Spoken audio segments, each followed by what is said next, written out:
सच्चे मन से भक्ति करने वाले भक्तों को भगवान से क्या आशा रखनी चाहिए। सच्ची भक्ति करने वाले भगवान के सामने किसी तरह की शर्त नहीं रखते, सिर्फ भक्ति करते हैं। महल में नया सेवक आया तो राजा उससे उसकी इच्छाएं पूछी। सेवक ने कहा कि मालिक जैसे रखता है सेवक को वैसे ही रहना चाहिए। जीवन मंत्र डेस्क।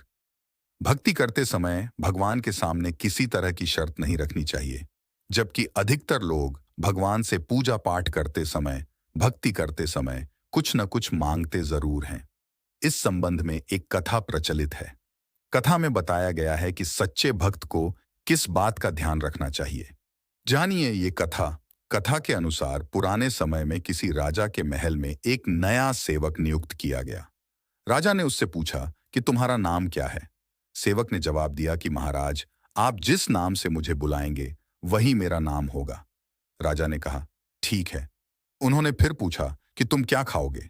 सेवक ने कहा कि जो आप खाने को देंगे वही मैं प्रसन्न होकर खा लूंगा। राजा ने अगला सवाल पूछा कि तुम्हें किस तरह के वस्त्र पहनना पसंद है। सेवक ने कहा कि राजन जैसे वस्त्र आप देंगे मैं खुशी खुशी धारण कर लूंगा।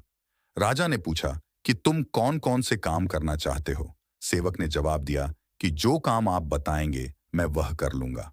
राजा ने अंतिम प्रश्न पूछा कि तुम्हारी इच्छा क्या है।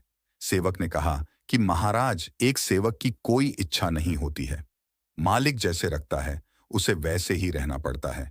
ये जवाब सुनकर राजा बहुत खुश हुआ और उसने सेवक को ही अपना गुरु बना लिया। राजा ने सेवक से कहा कि आज तुमने मुझे बहुत बड़ी सीख दी है। अगर हम भक्ति करते हैं तो भगवान के सामने किसी तरह की शर्त या इच्छा नहीं रखनी चाहिए। तुमने मुझे समझा दिया कि भगवान के सेवक को कैसा होना चाहिए।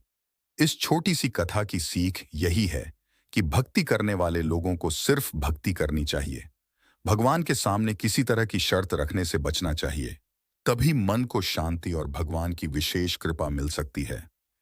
इसी से संबंधित वीडियो देखने के लिए सब्सक्राइब करें मेरा यूट्यूब चैनल सचिन यादव।